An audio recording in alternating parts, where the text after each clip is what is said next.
The family of Xolani Kunene, who was shot and killed back in 2022, are hoping to see progress in his murder case with Afriforum at their side. Kunene was killed allegedly by his childhood friend Buhle Mabaso.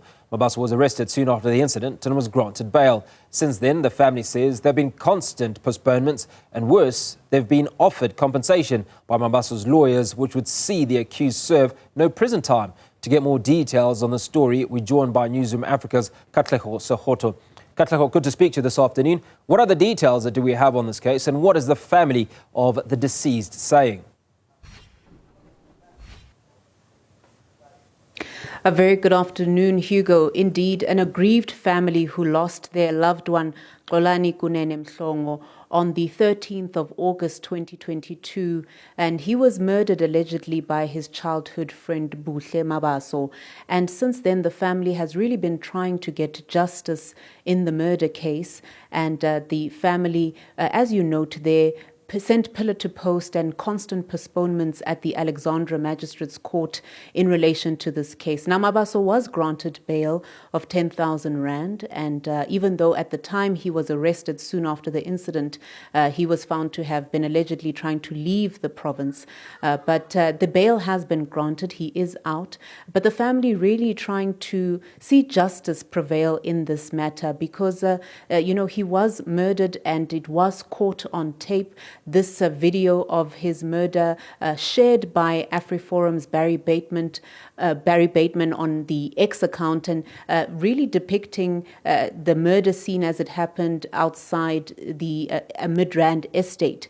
And so the family claims that they've been offered a sort of a compensation by the lawyers of Mabaso, the accused in this matter, a compensation of about 500,000 rand, in which would see Mabaso serve no prison time and only plead guilty to culpable homicide.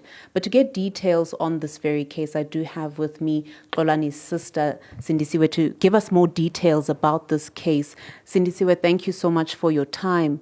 I mean, as a family, where does this case stand now, and how are you dealing with it as a family? Okay, right now, as the family, we are still broken because the case is still taking its time. What is happening at the courts right now is that the matter has been getting postponed upon postponement. Part of the reason we're here is because I was not getting feedback in terms of why is the matter being postponed and what is the prosecution doing to make sure that the accused does not basically make a mockery of our courts and delay the inevitable. So basically right now it was postponed again. It is surprising to me that a very straightforward matter only now has the lawyer just received the docket of the case, which was on the 1st July. Mm-hmm. So we are going back to court on the 29th. I'm not sure what is to happen next. We would hope that the prosecution would advise us that this is the next step. Mm-hmm. But again, the issue we're here today is because we have no communication, none whatsoever, from the NPA on the matter. Mm-hmm. Now, this claim that you make that you were approached for some sort of a settlement, that you'd be offered 500,000 rand as a family, and Mabaso, the accused, would serve no prison time. Just give us details around that matter and what it looked like to you as a family. Okay. So I want to mention, shortly after we buried Xolani, about a month, the investigating officer on the matter sent me a WhatsApp and said that the family or the accused's family wants to meet with us and they want to offer compensation. That first sort of communication around it had no amount attached to it. She did mention to me that she's not supposed to be doing that, and we said we have safety concerns, and she said it can be facilitated at the Midrand SAPS, but she won't be there because she can't be seen to be playing middleman. I think for me, that was the immediate red flag to say something is not right. But the rest of the family was like, look, let's see it out. Maybe they're just trying to be sincere and so forth.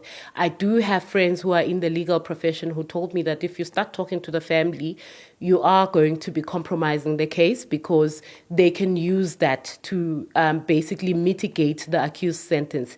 And also we felt that as a family, they had seen us aggrieved, bereaved at court several times, and we had received no acknowledgement, and it was just really, an awkward situation for all of us, almost hostile, if you can mention it that way. So ultimately, as a family, we felt that we are not safe because we've seen the footage of what happened to Xolani, and now we are being invited out. It just didn't look right to us, so we rejected that.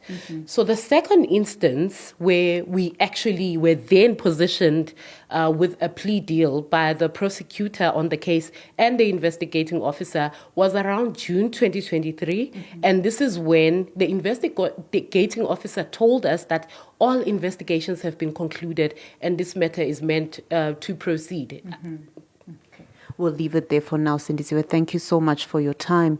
Hugo, you hear it there from the family of Xolani, really saying that it's been a long road since he was shot and killed in August 2022, 2 years on, and still very little answers. But the case has been postponed to the 29th of July. The family has roped in Afriforum in a bid for them to at least represent them in the criminal proceedings of this matter and hopefully get down to getting justice for the murder of Xolani.